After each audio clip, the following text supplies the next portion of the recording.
Oke, kita sambut narasumber kita, Mbak Siti Khadijah. Ya, shalom Mbak. Shalom, shalom Apa semua. kabar Mbak Siti? Puji Tuhan sehat, sehat banget. Haleluya. Tuhan Yesus dahsyat ya, Tuhan Yesus baik. Banget, baik banget, Oh, dahsyat banget. haleluya.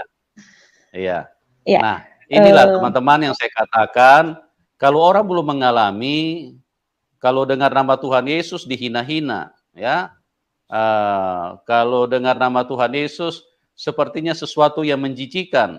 Tapi berbeda kalau orang yang sudah mengalami seperti Mbak Siti.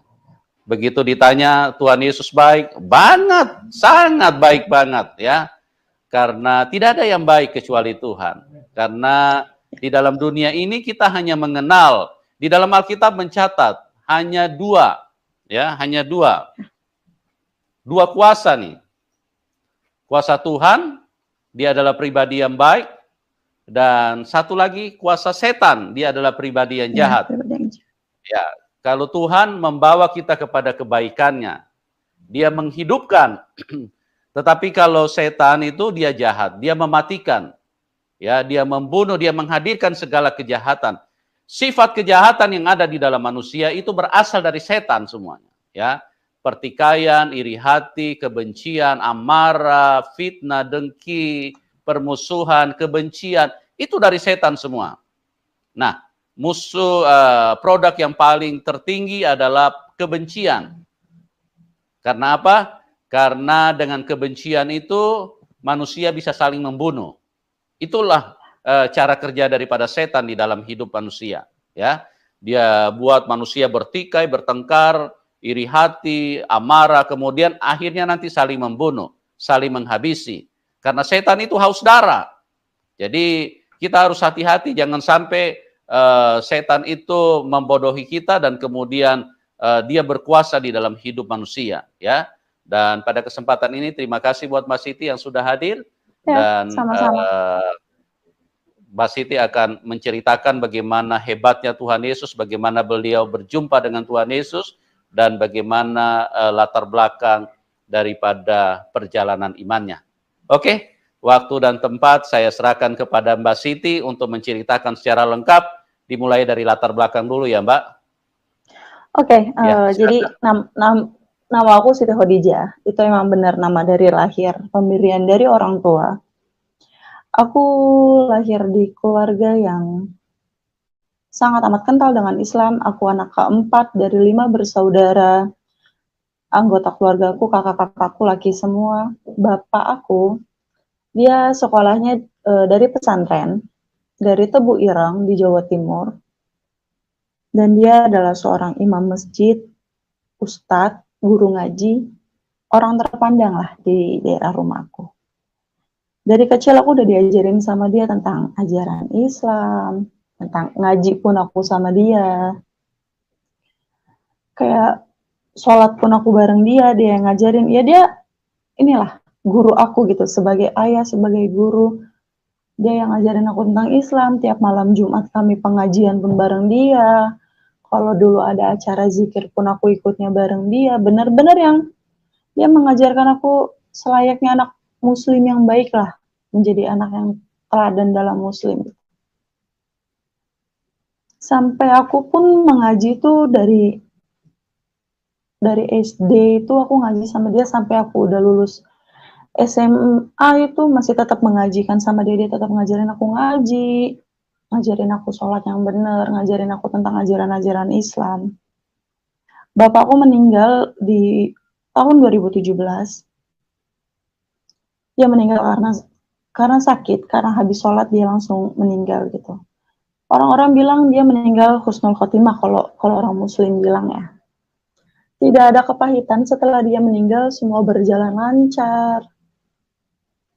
Benar-benar ya kehilangan sosok ayah iya, cuman itu bukan alasan aku mengenal Tuhan kan.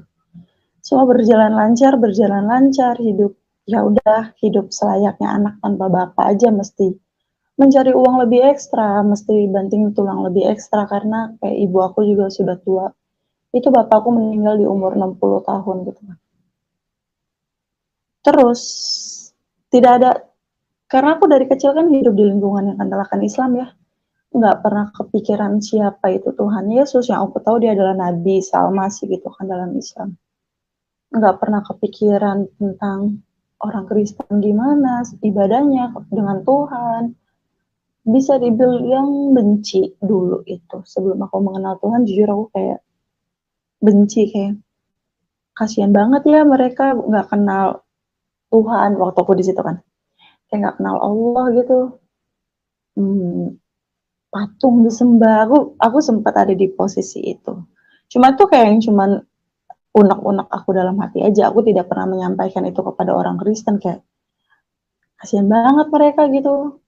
Nyanyi-nyanyi apa patung disembah gitu-gitu doang, kayak cuman ya karena sudah diajarkan dari kecil ajaran yang benar itu kan Islam gitu. Kayak yang lain tuh salah dan mereka sedikit mengajarkan kebencian juga kepada umat Kristen. Sampai akhirnya di tahun 2021 aku baru mengenal Tuhan itu di 2021 dan aku pun baru. Aku pun masih bertumbuh, masih harus banyak belajar. Sampai akhirnya di 2021 bulan Juli, nggak lagi ada di titik terendah dalam hidup, nggak lagi struggle sama hidup, nggak lagi kecewa sama Tuhan yang sebelumnya gitu. Hidup lagi baik-baik aja, lagi anteng-anteng aja, lagi damai. Bisa dibilang lagi baik-baik aja. Tiba-tiba suatu malam, kayak aku kepikiran.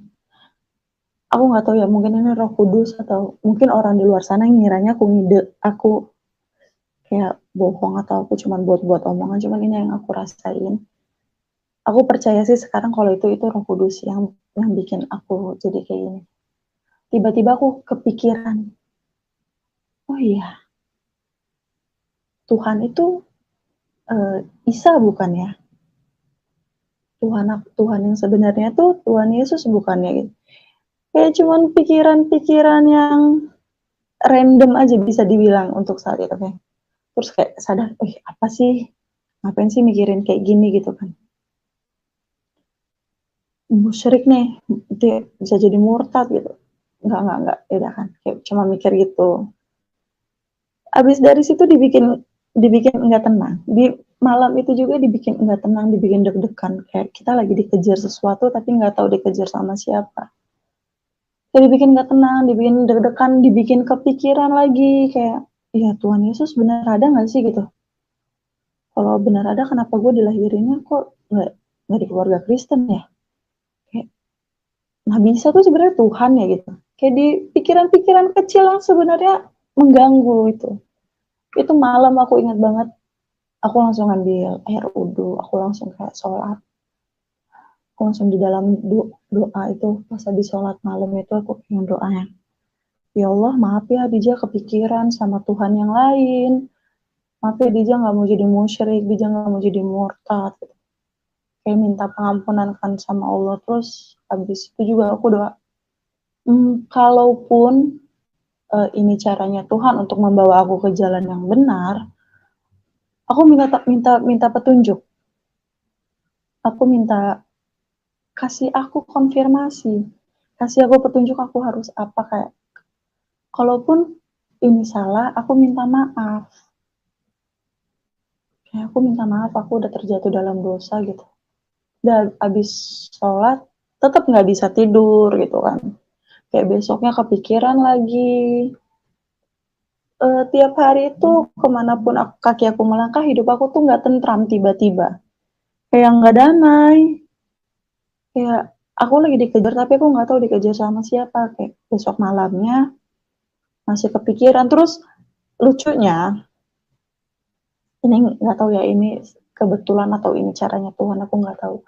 Di Instagram aku nggak pernah follow akun-akun Kristen, akun-akun Alkitab, aku nggak pernah. Terus tiba-tiba pas aku lagi buka Instagram, ada ayat Alkitab yang aku adalah jalan dan kebenaran gitu. Kayak, apa ini gitu kan? Nggak pernah follow tapi tiba-tiba ada ini akun itu di Instagram aku gitu. Aku close. Itu masih kepikiran kayak mana ya orang Kristen itu ibadahnya.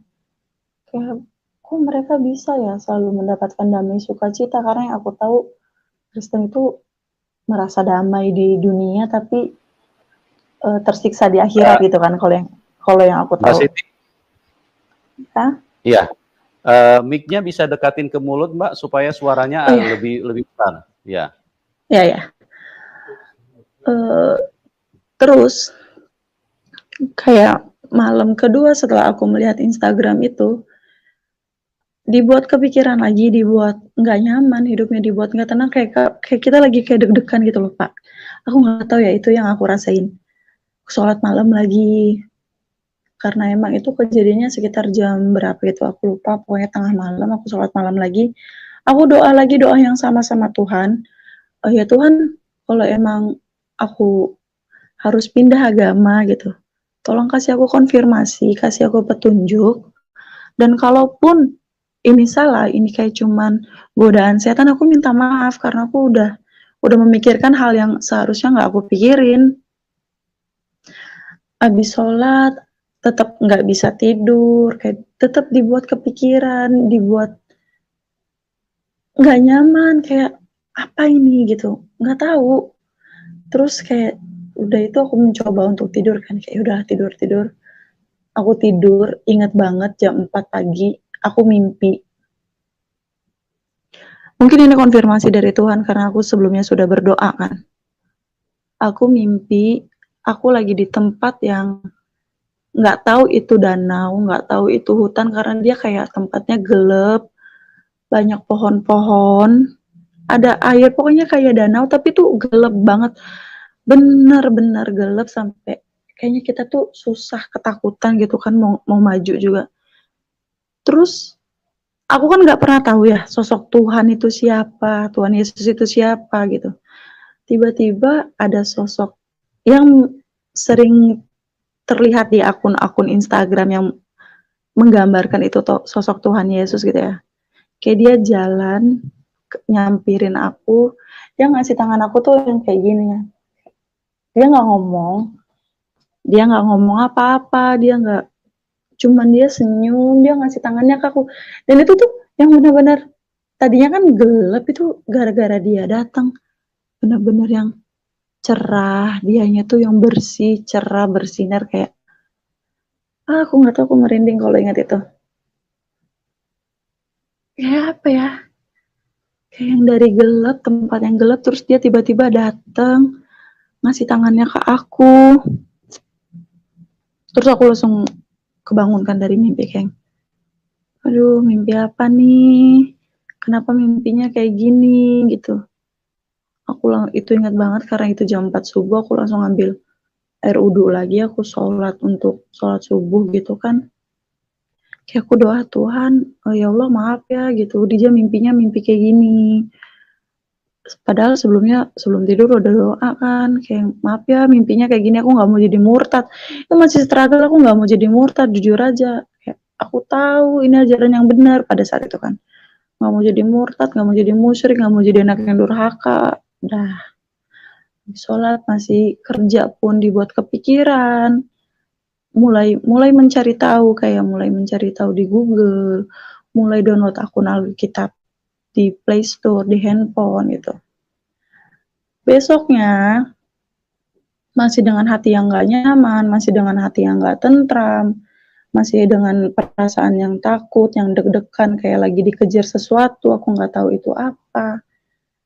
Dibuat gak bisa tidur, kayak dibuat orang yang gelisah gitu kan. Malamnya sebelum tidur pun aku kayak berdoa lagi, sholat lagi, kayak, ya Allah tolong sih udah gitu, kalau emang harus menjadi pengikut Kristus, harus menjadi orang Kristen, ya udah tolong ini mah jangan gitu, nggak mau, karena aku tahu ini itu salah gitu kan. Dan terus kayak mohon maaf, ampunin Dija, kayak karena Dija udah mikirin Tuhan yang lain selain engkau gitu kan. Habis sholat, habis doa, tetap nggak bisa tidur. Dan pas aku tidur pun, aku dimimpi dengan hal yang sama, tempat yang sama, kejadian yang sama, di tempat yang gelap, di tempat yang aku nggak tahu itu apa, bisa jadi itu dunia kegelapan aku sebelum aku kenal Tuhan. Terus kayak tiba-tiba Tuhan tuh datang cuman yang dia nggak ngomong apa-apa, dia cuma ngasih tangannya ke aku dengan cahaya dia, dengan putih bersihnya dia. Dan dari semua mimpi tuh aku tuh selalu megang tangan dia dan aku ngikut gitu kan sama dia. Aku bangun lagi dari mimpi tuh kayak aku nangis, kayak apa sih maunya Tuhan gitu kan. Kenapa sih Dijan ini dilahirkan di keluarga Islam loh, janganlah. Dia juga lagi baik-baik aja loh, lagi nggak ada perasaan struggle apa-apa. Kenapa bisa mimpinya kayak gini? Dibikin nggak bisa tidur, dibikin nggak tenang. Karena aku menolak kan, hati aku menolak. Aku nggak mau gitu untuk menjadi pengikut Kristus. Walaupun aku udah dimimpin 2 kali, hati aku menolak. Jadi aku ngerasa nggak tenang. Tapi pada satu kejadian, hati aku yang oke Dija, kamu sudah disentuh sama Tuhan. Kalau bisa dibilang itu aku udah dijamah sama Roh Kudus. Aku udah dipilih sama Tuhan. Mulai detik ini aku percaya Tuhan itu Tuhan sebenarnya Tuhan Yesus, dan Tuhan Yesus itu juru selamat aku. Detik hati aku meyakinkan itu yang perasaan gelisah, gak bisa tidur, kayak lagi dikejar-kejar, deg-degan, ketakutan, itu yang benar-benar hilang, kayak ada beban di badan aku tuh yang dicabut gitu, kayak benar-benar damai. Tiba-tiba aku kayak damai, anteng, tenang, tidur pun enak. Itu aku belum tahu komunitas, aku belum tahu bagaimana cara orang Kristen beribadah.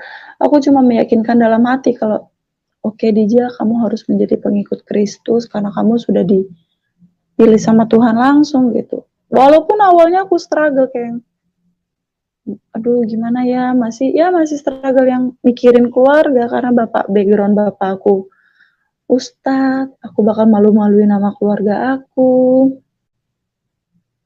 Tapi aku percaya pada saat itu kayak Tuhan yang ngiringin jalan aku gitu, kayak kemanapun aku pergi ya ini rencananya Tuhan. Jadi sampai pada di satu titik aku ketemu dengan teman aku, aku nggak punya teman orang Kristen sejujurnya, kayak kenal ya udah kenal gitu doang. Tapi nggak tahu kenapa tiba-tiba kami ketemu gitu. Dan pas ketemu pun omongan pertama yang keluar dari mulut aku, nama dia Savio sebelum ini. Kayak Savio, gue mau deh belajar agama lu. Dia kaget kan, ya. Ngapa lu? Udah lu pelajarin aja agama lu yang benar, baru belajar agama gue. Karena dipikir dia aku cuma kayak pengen belajar dan pengen tahu. Biasalah kepo-keponya orang Islam dulu. Sama orang Kristen kayak mana, kepo-kepo yang abis itu, ya gitulah. Cuman nggak mau, kataku, aku maunya belajar, aku pengen tahu lebih dalam sama Tuhan gitu. Dia pikir aku bercanda. Sampai pada pertemuan kedua, tiba-tiba kami kayak sama-sama mau ketemu. Di situ aku cerita tentang hidup aku yang dibuat nggak tenang, dan puji Tuhannya aku ditemuin sama dia ngebawa aku di suatu komunitas yang bikin aku bertumbuh, berkembang, aku mengenal Tuhan, dan ketika aku memikul salib pun komunitas itu tetap ada, dan penyertaan Tuhan itu luar biasa banget bahkan ketika aku lagi memikul salib.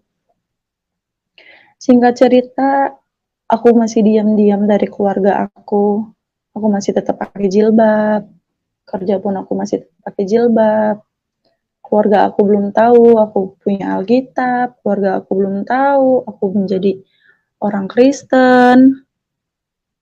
Sampai suatu malam, tiba-tiba keluarga aku di salah satu kota di Bandar Lampung itu meninggal. Jadi malam-malam aku harus ke sana itu, dan aku lupa kunci kamar aku. Aku punya Alkitab pemberian dari kakak rohani aku. Itu Alkitab tentang perjanjian baru. Itu yang sering aku baca waktu awal-awal kan. Tiba-tiba ketika besoknya aku pulang ke rumah, aku cari Alkitab itu nggak ada. Aku pikir aku lupa bawa atau aku lupa apa. Dan beberapa hari kemudian ketika aku lagi kerja, keluarga aku nelpon, "Maksudnya apa nyimpen Alkitab?" Gitu kan. Dan itu jujur aja aku kaget, aku belum merencanakan, aku belum tahu aku harus apa, aku belum ada pandangan kalau keluarga aku tahu aku harus ngapain. Kayak aku lagi di tempat kerja tiba-tiba mereka nelpon marah-marah, nggak usah aneh-aneh, pokoknya ya selayaknya orang Islam yang marah kepada anaknya lah. Kamu nih mau jadi murtad, nggak kasihan sama bapak kamu di sana di akhirat, karena di kepercayaan kami dulu ketika ada satu anak yang tidak melakukan perintah agama itu orang tuanya yang menanggung.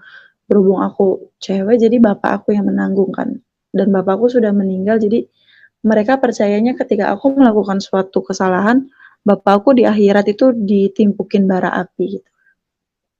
Ini di kepercayaan aku dulu dan ini di kepercayaan mereka. Itu aku nangis, aku takut, aku bingung harus apa, aku pulang ke rumah kan. Dari kerjaan aku pulang, itu mereka udah yang kumpul, kayak udah mau marah-marahin aku, udah ngebentak-ngebentak.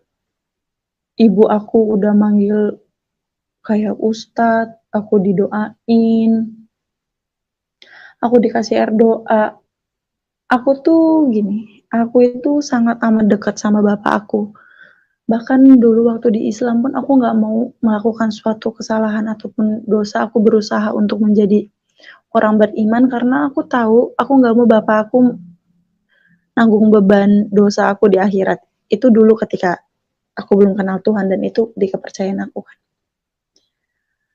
Jadi pas aku ketahuan untuk pertama kalinya aku menjadi pengikut Kristus, mereka mencoba menyadarkan aku dengan membawa-bawa cerita tentang bapak aku, tentang jangan ya nanti bapak kamu di akhirat mendapat siksa kubur gini.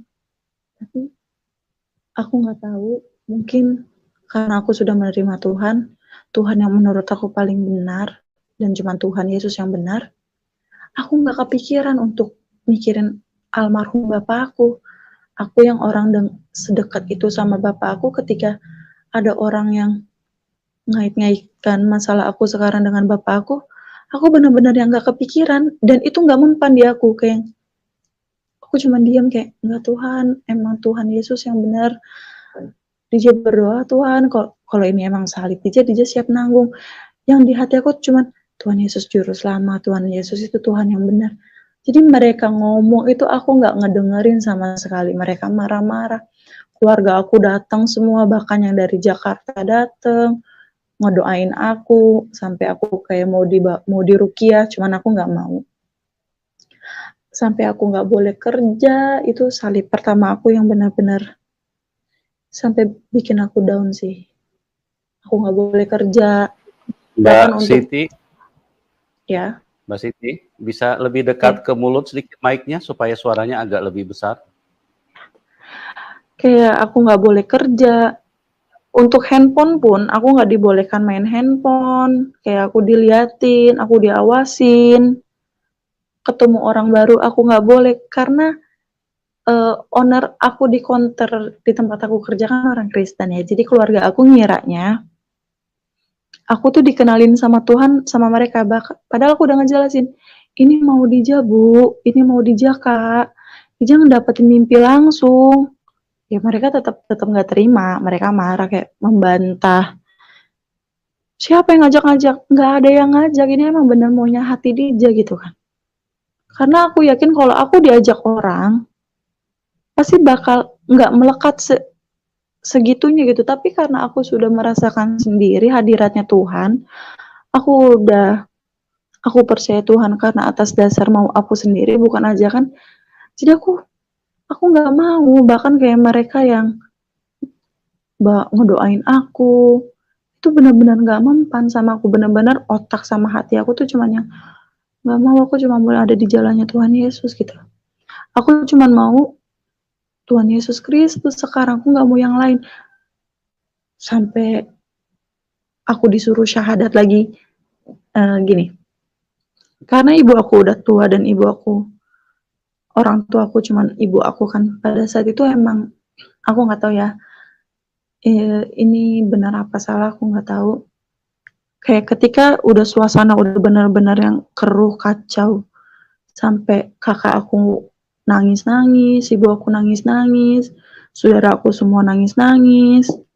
Di situ emang hati aku masih menolak untuk nggak mau, karena aku maunya jadi pengikut Kristus. Aku nggak tahu ketika aku ngeliat ibu aku udah sedih, nangis, sampai kayak mau pingsan, sampai yang, ya hati aku hancur lah ngeliat itu sejujurnya. Jadi ketika mereka nyuruh aku Islam lagi tuh, aku kayak, ya udah deh iya. Tapi di hati akunya enggak. Di hati aku tetap Yesus Kristus itu sebagai juru selamat aku. Jadi kayak, yaudah ayo kita sahadat lagi ya nah gitu. Kayak yaudah iya. Tapi itu cuma di mulut. Tapi di hati aku tetap Tuhan aku Tuhan Yesus, Yesus Kristus juru selamat aku gitu. Bahkan ketika mereka ngasih aku air doa, itu pun Bismillah nak. Tapi aku di hati aku tetap yang dalam nama Tuhan Yesus aku minum minuman ini, Engkau yang mengkuduskan, Engkau yang menjaga aku gitu. Aku tetap doa, bahkan aku disuruh sholat pun aku melakukan gerakan itu. Aku nggak tahu ini sebenarnya benar apa salah, cuman di hati aku tetap yang doanya itu kepada Tuhan, iman hati sama keyakinan aku tetap tertujunya sama Yesus Kristus. Kayak yang ayo kita sholat lagi, wudu, ngaji gitu pun hati aku nggak di situ sejujurnya. Aku melakukan itu karena aku tidak mau memperkeruh suasana.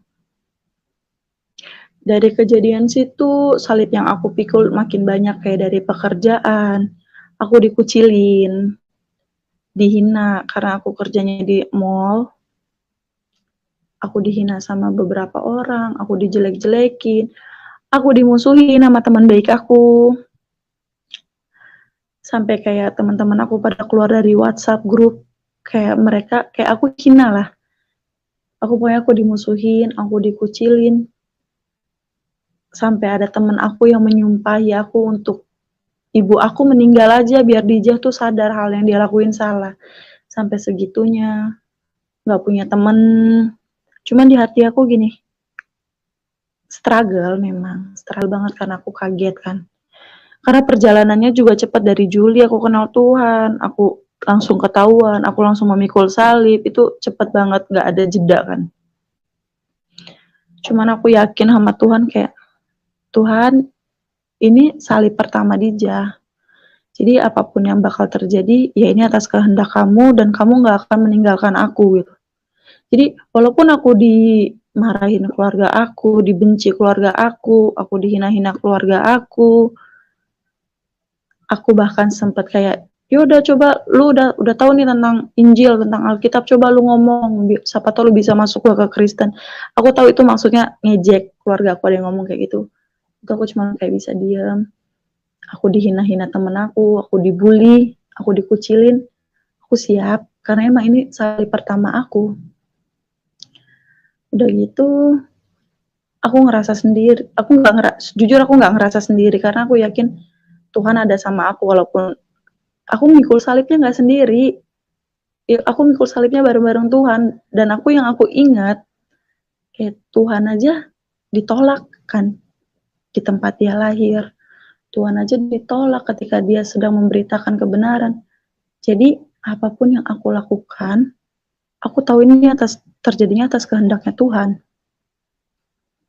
Seiring berjalannya waktu, aku mulai berani untuk memberitahu teman-teman kayak, ya Dijah yang sekarang Kristen, kenapa gitu. Ini aku mulai memberanikan diri untuk,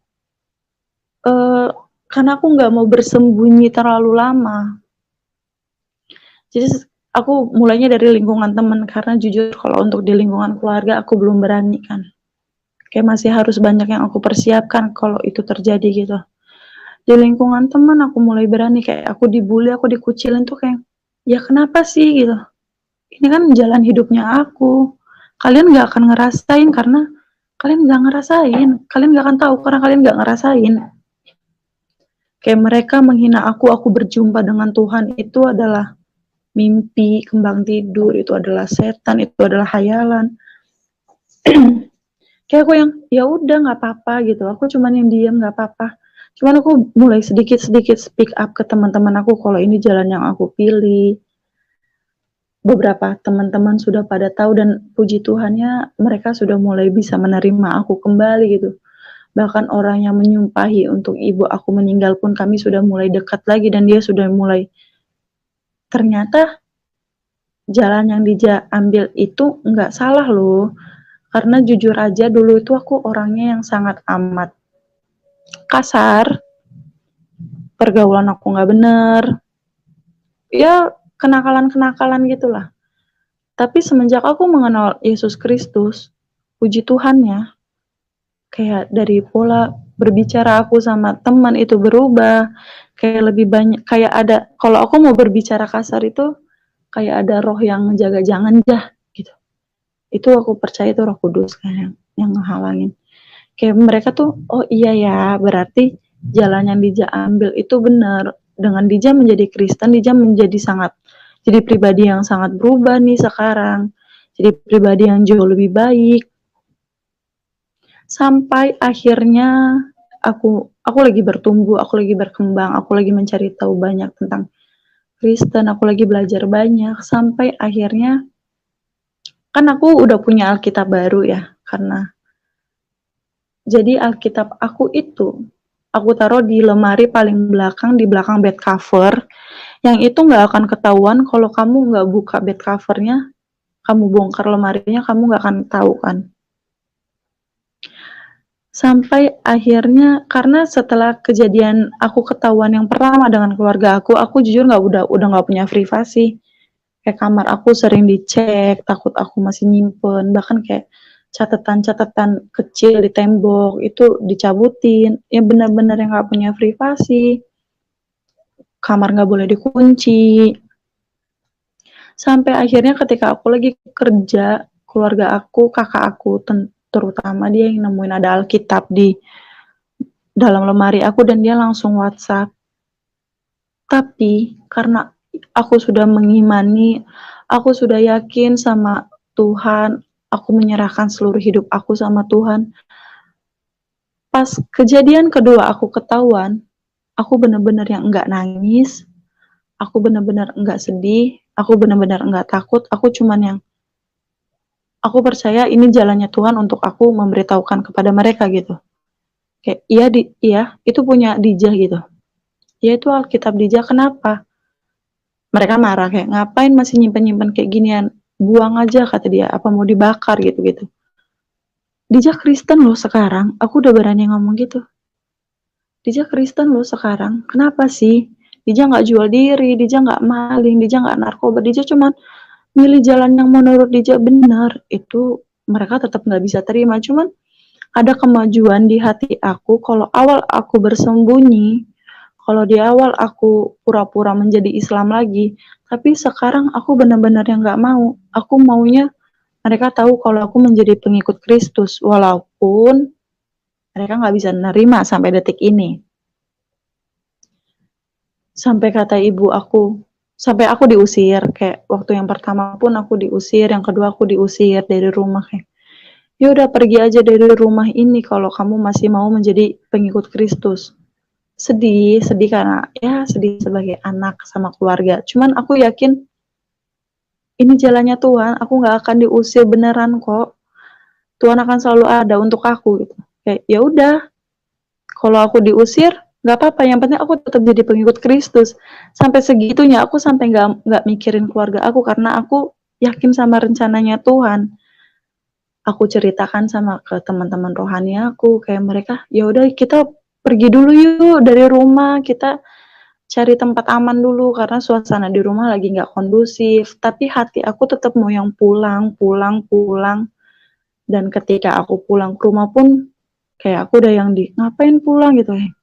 Wah ternyata mereka benar-benar marah nih. Aku pikir kayak mereka bisa nerima. Karena kan kita harus terus mengajarkan kasih kan. Jadi aku ngasih tahu ke mereka, aku ngasih pengertian lagi walaupun mereka jahat ke aku, walaupun mereka mencoba membuat aku nggak nyaman di rumah itu, cuman aku yang tetap ya udah nggak apa-apa, terus mengasihi, nggak boleh gitu. Aku mau mereka itu melihat buah hasil aku setelah aku menjadi pengikut Kristus. Jadi apapun mereka yang mereka lakukan, bahkan ketika di kamar aku banyak sampah, aku tahu itu cara mereka untuk bikin aku nggak nyaman. Di kamar tidur aku ditaruh sampah banyak, itu aku yang kayak, Tuhan, duh aku bisa kok, aku kuat, aku tetap yang baik-baik aja ke mereka, itu susah banget. Tapi aku mencoba gitu kayak, udah nggak apa-apa, aku beresin sampahnya, aku yang tetap baik-baik lagi ke mereka. Sampai sekarang aku udah bisa naruh Alkitab aku di kamar tanpa mereka ngeganggu, itu udah sangat amat, puji Tuhan, itu mukjizat banget bagi aku.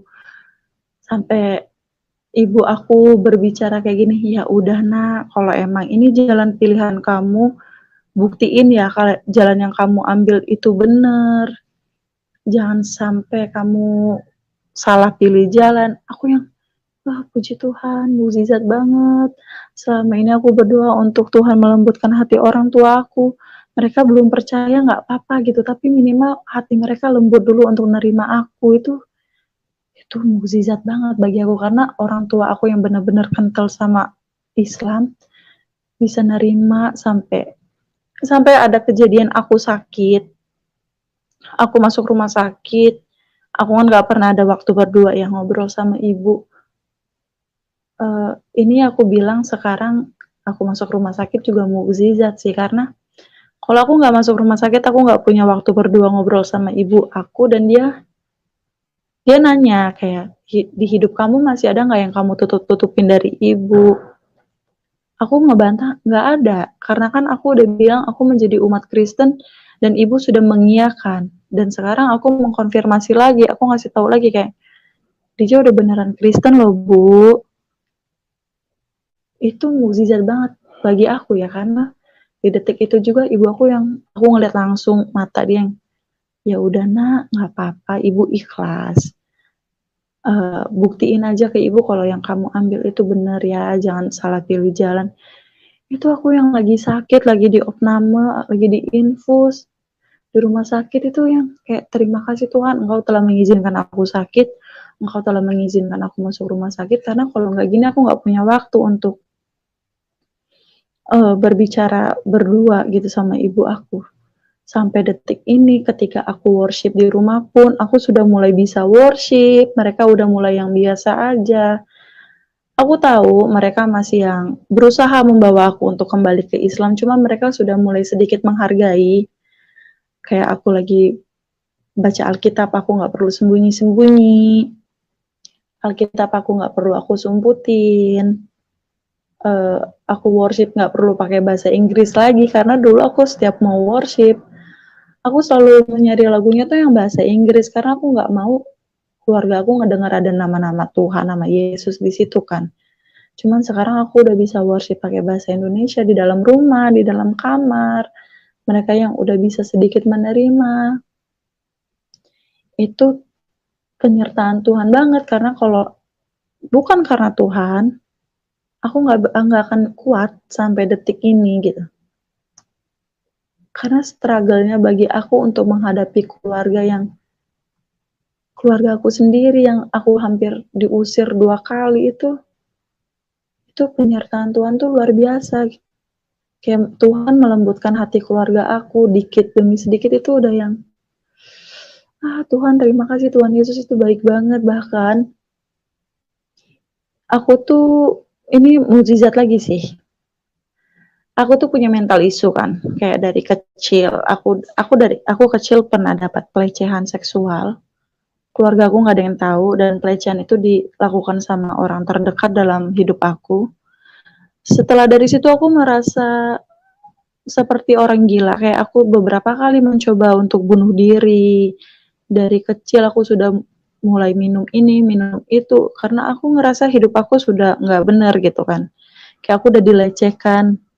Jadi aku mencoba untuk beberapa kali bunuh diri, sampai apa ya, sampai masuk rumah sakit pun udah pernah karena aku mencoba untuk bunuh diri, dan keluarga aku nggak ada yang tahu itu. Itu benar-benar tekanan buat aku, itu tuh benar-benar struggle sama hidup aku. Beberapa kali aku selalu menyakiti diri aku kayak dengan cara menyilet badan aku sampai berdarah atau apa.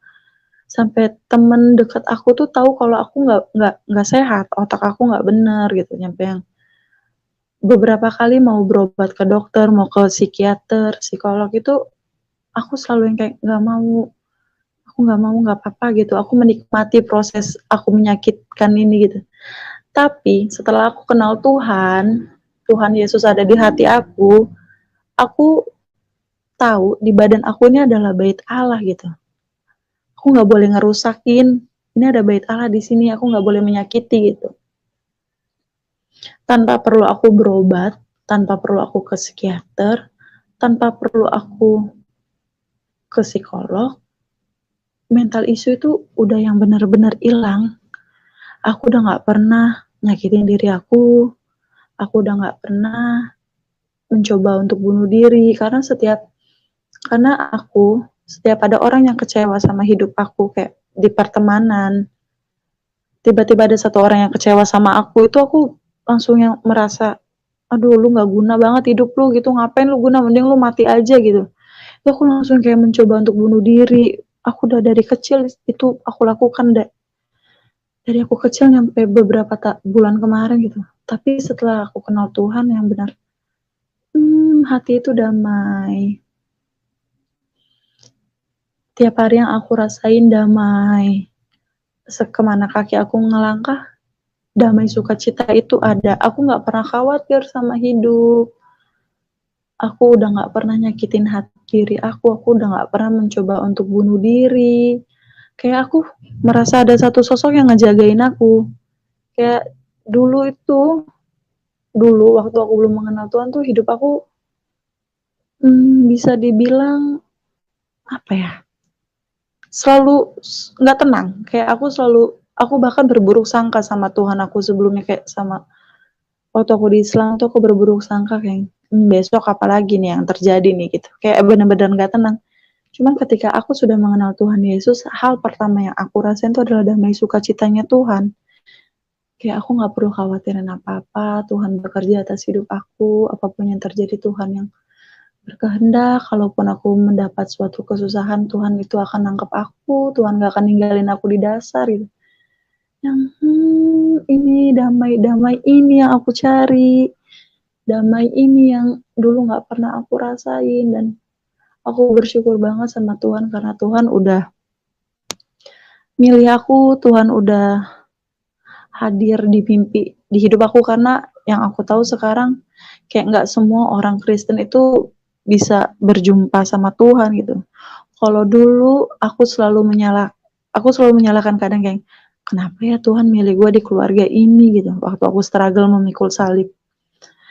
Sekarang aku tahu, oke, aku dipilih Tuhan di keluarga seperti ini tuh, aku harus memberitakan kebaikan Tuhan kepada mereka yang hidupnya dulu seperti aku. Kayak beberapa orang yang belum mengenal Tuhan, mungkin aku disuruh Tuhan, aku dipilih tuh untuk menjangkau mereka. Dan kenapa Tuhan pilih aku dengan orang yang beberapa kali mencobai untuk bunuh diri tuh, Tuhan pakai aku untuk menyelamatkan jiwa-jiwa yang mau bunuh diri juga. Jadi setelah aku kenal Tuhan, setelah aku memperdalam, belajar banyak tentang Tuhan, ada aja orang yang kayak, Kak, aku mau bunuh diri. Banyak banget aku nggak kenal sama dia, terus kayak tiba-tiba dia datang ke aku cerita kayak aku mau bunuh diri. Kalau dulu aku bisa ngomong, ayo kita bunuh diri bareng. Sekarang aku yang bisa, jangan. Kamu belum kenal Tuhan loh. Ada Tuhan yang selalu nunggu kamu, jangan gitu kayak. Kamu hidup itu punya arti, kayak aku bisa menenangkan hati aku sama hati orang-orang yang di luar sana lagi nggak baik-baik aja. Kalau dulu aku mikir kenapa Tuhan milih aku ya Tuhan, aku nggak sanggup, aku nggak kuat. Cuman sekarang kayak, oke, makasih Tuhan karena Tuhan udah milih aku. Aku tahu tujuannya Tuhan apa, aku tahu maksudnya Tuhan apa. Dan itu penyertaan Tuhan yang benar-benar wow, luar biasa. Kayak apapun yang terjadi di hidup aku udah nggak pernah khawatir karena ya burung-burung di luar sana aja dirawat dan dijaga, apalagi aku anaknya gitu kan. Apalagi aku wanitanya Tuhan, pilihannya Tuhan. kekasihnya Tuhan tuh yang kalau orang yang nggak ngerasain hadiratnya Tuhan itu nggak tahu apa yang aku rasain. Kayak mereka ngiranya aku ngedongeng, tapi di hati tuh yang damai sukacita sama Tuhan hidup di hati tuh, wow, nggak bisa diungkapin sama kata-kata. Dan itu aku bersyukur banget. Bahkan kayak aku bersyukur kayak kenapa ya Tuhan nggak milih aku dari dulu gitu. Kenapa ya Tuhan, kayak aku ingin merasakan damai sukacita itu dari dulu gitu, kenapa baru-baru ini. Dan wow, makasih banget sama Tuhan yang kayak udah milih aku tuh yang luar biasa banget, Pak. Benar-benar yang luar biasa kayak apa ya, ada satu hal yang nggak bisa diungkapin sama kata-kata, kayak kepuasan di hati yang nggak bisa diungkapin sama kata-kata gitu, kayak cuman bisa dirasain gitu sih ceritanya.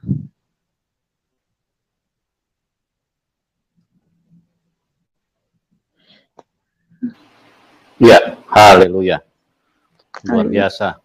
Ya, bagaimana Tuhan menyatakan diri di dalam Mbak Dija sehingga dia tadinya tidak mengenal Tuhan, tapi oleh karena kasih Tuhan, Mbak Dija sekarang mengalami hal-hal yang sangat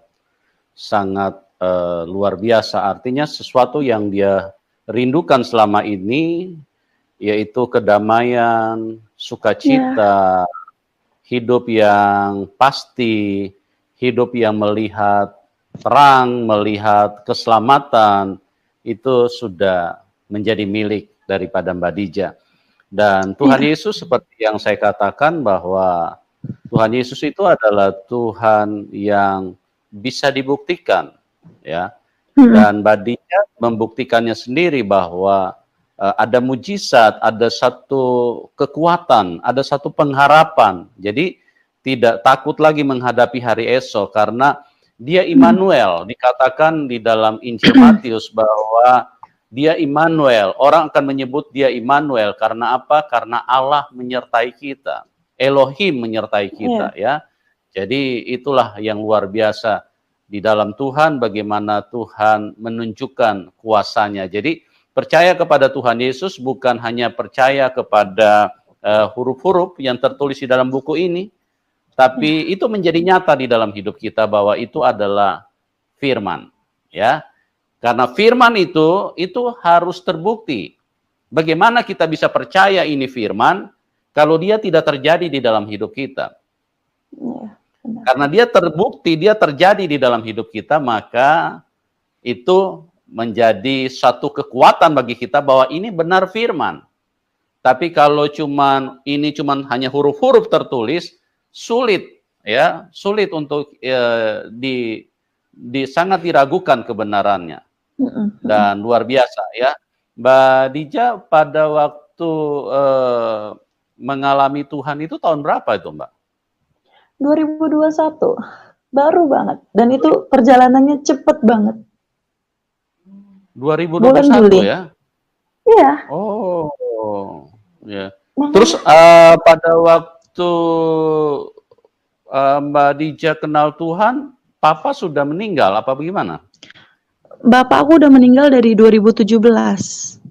Oh, jadi berarti Bapak tidak tahu kalau Mbak Dija sekarang ketemu Tuhan ya, karena sudah meninggal 4 tahun sebelumnya ya? Ya. Luar biasa sekali. Dan dibuktikan bahwa Tuhan Yesus bekerja dan menjamah keluarganya yang tadinya mereka sangat marah, mereka sangat tidak suka, bahkan mereka melakukan penekanan-penekanan supaya Mbak Dija bisa kembali ke iman yang lama, tetapi kita melihat kuasa Tuhan Yesus yang begitu ajaib, begitu sempurna, sehingga Mbak Dija sekarang ini sudah mengalami Tuhan dan bisa worship, bisa ya berhubungan dengan Tuhan lebih transparan dan tidak ada takut-takut lagi. Itu luar biasa sekali Tuhan Yesus. Nah, Mbak Dija, terima kasih kesaksiannya luar biasa. Dan pada kesempatan ini mungkin Mbak Dija bisa memberikan sedikit pesan ya kepada teman-teman yang belum kenal Tuhan ya, karena kita perlu sekali untuk mengenal Tuhan yang benar. Jadi kira-kira pesan apa yang Mbak Dija mungkin bisa bagikan kepada mereka, karena waktu ini singkat, jangan sampai manusia mati tapi tidak kenal Tuhan, tidak percaya kepada Tuhan Yesus. Karena di dalam Kisah 4 ayat 12 dikatakan firman Tuhan bahwa di bawah kolong langit ini tidak ada nama lain yang olehnya manusia bisa diselamatkan kecuali di dalam nama Tuhan Yesus. Nah, di dalam firman Tuhan itu jelas dikatakan di bawah kolong langit ini. Saya percaya bahwa siapapun Anda yang sedang menyaksikan acara ini, Anda juga tinggal di bawah kolong langit kan? Bukan di atas langit. Kalau di bawah kolong langit ini dengarkan firman Tuhan bahwa tidak ada nama lain yang olehnya manusia bisa diselamatkan kecuali di dalam nama Tuhan Yesus. Dan di dalam Yohanes 14 ayat 6 tadi sudah disebutkan oleh Mbak Dija bahwa akulah jalan kebenaran dan hidup, tidak ada seorang pun yang dapat datang kepada Bapa kecuali melalui aku. Ya. Dengarkan firman Tuhan, tidak ada seorang pun. Nah, saya percaya semua teman-teman yang sedang menyaksikan acara ini, mereka kalian semua adalah kategori yang disebut dengan orang. Jadi tidak ada seorang pun. Nah, kalau mau datang kepada Bapa, tidak ada seorang pun yang bisa kecuali melalui Tuhan Yesus. Akulah jalan kebenaran dan hidup. Di luar Tuhan Yesus tidak ada jalan. Ya, karena apa? Kita mau ke surga mau pakai apa? Mau lewat jalan apa? Ya, mau lewat jalan tol nggak bisa. Apalagi jalan-jalan biasa yang begitu macet. Mau lewat jalan mana kita ke surga? Tidak bisa. Hanya melalui Tuhan Yesus. Karena tidak ada jalan untuk ke surga. Di dalam Kejadian jelas di situ bahwa setelah manusia jatuh ke dalam dosa, manusia sudah tertutup jalannya. Tidak ada jalan untuk kembali kepada kehidupan. Tapi Tuhan Yesus datang buka jalan. 2000 tahun yang lalu dia naik ke surga dan disaksikan oleh ratusan mata. Jadi Tuhan Yesus ini datang menyatakan dan disaksikan, ya, banyak saksinya. Kalau tidak ada saksinya, saya juga tidak mau percaya kepada Tuhan Yesus. Ini bisa saja dikarang-karang oleh murid-muridnya. Tapi ini disaksikan oleh banyak orang. Ada ratusan mata yang memandang ke atas. 500, kurang lebih 500 orang yang menyaksikan dia naik ke surga. Luar biasa kan? Makanya jalan yang tertutup, Tuhan Yesus buka jalan. Dia naik ke surga. Ya, kalau manusia mau pakai apa ke surga? Mau pakai pesawat? Nggak bisa. Mau pakai apa? Mau pakai mobil? Nggak bisa. Hanya melalui Tuhan Yesus karena dia punya kuasa. Dia bisa naik. Ya, dia tidak mengalami gravitasi bumi, dia tidak mengalami gaya tarik setan. Orang banyak tidak mengerti, orang pikir gravitasi bumi itu apa? Sepertinya kayaknya bumi narik-narik. Bukan, itu setan yang narik manusia supaya tidak bisa naik ke atas. Itu setan, itu jahat sekali. Jadi Tuhan Yesuslah jalan kebenaran dan jalan dia naik ke surga. Makanya orang yang percaya kepada Tuhan Yesus nanti juga akan mengalami hal yang sama, naik ke surga, ya. Tapi kalau di luar Tuhan Yesus, maka firman Tuhan menyatakan tidak ada seorang pun yang dapat datang kepada Bapa. Tidak ada nama lain yang olehnya manusia bisa diselamatkan. Nah, dia jalan kebenaran dan dia juga jalan kehidupan. Dia kebenaran. Di luar Tuhan Yesus tidak ada kebenaran. Karena kebenaran itu hanya satu. Tidak mungkin ada dua kebenaran, teman. Ya, kebenaran itu hanya satu, makanya kita mengenal benar atau salah. Tidak ada di tengah-tengah abu-abu. Jadi luar biasa sekali ya. Dan Tuhan Yesus itulah kehidupan. Di luar Tuhan Yesus manusia mati. Ya, kalau tidak percaya pembuktiannya, coba lihat ya, keluargamu sudah berapa banyak yang mati. Itu artinya bahwa manusia di luar Tuhan Yesus akan mengalami kematian. Tapi kalau orang yang percaya kepada Tuhan Yesus, mati itu hanya pindah tempat. Karena apa? Karena Tuhan Yesus naik ke surga. Ya, Tuhan Yesus mengalahkan kematian. Kubur jebol. dia keluar dari kuburan. Tidak ada manusia yang bisa keluar dari kuburan. Siapa manusia yang bisa keluar kuburan? Nabi besar sekelas Abraham, Musa, tidak bisa keluar dari kuburan. Daud, tidak bisa keluar. Terkunci semua di situ. Karena di situ menunjukkan bahwa manusia semua berdosa. Tapi Tuhan tidak berdosa. Dia kudus. Dia bangkit, dia mengalahkan maut. Dan dialah kehidupan. Akulah jalan kebenaran dan hidup. Di luar Tuhan Yesus tidak ada kehidupan. Makanya manusia semua mati. Nah, kalau manusia mau hidup bersama dengan Tuhan, percayalah kepada Tuhan Yesus. Ya, oke Mbak Dija, pesan apa yang Mbak Dija kira-kira mau bagikan kepada teman-teman? Singkat saja, supaya teman-teman paling tidak juga bisa terdorong, dan kita berdoa supaya pesan ini bisa mengubahkan hati mereka. Silakan Mbak Dija. Ini sih kayak kalau buat mereka yang belum mengenal Tuhan ya, tunggu, sabar, karena waktunya Tuhan itu waktu yang terbaik. Tuhan tuh bakal pilih, bakal jamah kalian pada waktunya. Sabar, tunggu, dan buat mereka yang sudah mengenal Tuhan tapi sedang menjadi domba yang tersesat tuh, ayo pulang. Bapak itu nunggu di rumah gitu, kayak dia Tuhan yang apapun yang kamu lakukan, Tuhan selalu menerima kamu dengan baik, menerima kamu kembali lagi. Tuhan itu Tuhan yang pencemburu. Ayo balik, bangkit sama-sama dalam iman sama Tuhan. Gitu sih. Haleluya, luar biasa sekali ya. Jadi hidup ini pilihan di tangan kita semua ya. Iya. Pilihan itu di tangan manusia. Anda mau percaya atau tidak, ya itu kembali kepada manusia itu sendiri. Karena di dalam dunia ini, sekali lagi saya katakan, ada dua kuasa yang bekerja. Kuasa Tuhan dan kuasa setan. Tuhan membawa kita kepada terang, membawa kita kepada kebenaran. Sedangkan setan membawa kita kepada kejahatan dan dia menyesatkan. Dia membodohi kita, ya. Kenapa manusia mati? Karena manusia tersesat. Artinya manusia tidak ada jalan, ya. Manusia masuk ke rumah sakit tidak ada jalan. Dokter paling sudah tidak ada harapan, ya. Makanya karena sudah tidak ada jalan, manusia mati. Tapi ingat, di dalam Tuhan Yesus ada kebangkitan. Makanya dia mati dan dia hanya menyelesaikan penebusan itu setelah iblis dikalahkan, dia bangkit dari kematian. Dan itulah kuasa kehidupan yang dibagikan oleh Tuhan. Akulah jalan kebenaran dan hidup. Tidak ada seorang pun yang dapat datang kecuali melalui aku. Saya percaya semua teman-teman yang menyaksikan ini adalah orang, ya. Nah, tidak ada seorang pun yang dapat datang kepada Bapa kecuali melalui aku. Tidak ada kehidupan di luar Tuhan Yesus, ya. Karena hanya Dia yang keluar dari kuburan. Boleh dicek dimanapun, boleh dicek dimanapun. Tidak ada seorang pun yang pernah keluar dari kuburan. Karena apa? Karena manusia terkunci, karena manusia semua berdosa. Tapi Dia mengalahkan maut, Dialah kehidupan itu sendiri. Makanya tidak pernah salah Dia berkata bahwa akulah jalan kebenaran dan hidup. Anda mau cari kehidupan di mana? Mau cari di rumah sakit? Nggak ada. Dokter paling angkat tangan. Kami sudah tidak bisa berbuat apa-apa. Kami sudah berusaha.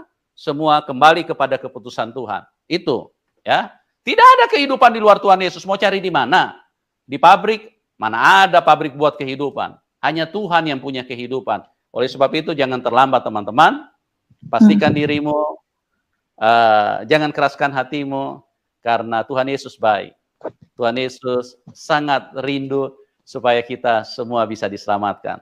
Oke, Mbak Dija, sekali lagi terima kasih. Mbak Dija, luar biasa Anda dipakai Tuhan dan masih muda, sekalipun banyak tantangan yang dihadapi, jangan takut karena memang firman Tuhan itu tidak pernah sembunyi-sembunyi. Seperti yang Mbak Dija katakan tadi, saya mau berterus terang, ya. Dan bagaimana Tuhan ingin kita menjadi anak terang, jadi tidak sembunyi-sembunyi. Nah, yang saya mau pesan sedikit sebagai hamba Tuhan, tantangan akan semakin besar ke depannya. Mungkin kita akan dianiaya, mungkin kita akan dibunuh oleh karena nama Tuhan. Kira-kira bagaimana komitmen Mbak Dija kalau misalnya mengalami hal seperti itu? Apakah Mbak Dija akan mundur dari Tuhan Yesus? Karena Tuhan sudah bilang, jadi rasul-rasul itu semua semua mati syahid ya, mati dipancung, mati disembelih itu. Cuma Yohanes saudara Yakobus yang tidak. Tapi dia sempat digoreng juga di minyak, digoreng di minyak panas. Nah, hal itu tidak mungkin, Tuhan tidak pernah merubah firman-Nya. Tuhan bilang kamu harus pikul salib. Nah, kira-kira Mbak Dija, kalau hal aniaya atau mungkin kita dibunuh karena nama Tuhan, kira-kira bagaimana komitmen Mbak Dija kepada Tuhan Yesus? Apa Mbak Dija mau mundur atau Mbak Dija Tuhan Yesus harga mati? Silakan Mbak, singkat saja. Ya, Tuhan Yesus harga mati tentu saja, karena kan dia yang nyelamatin aku.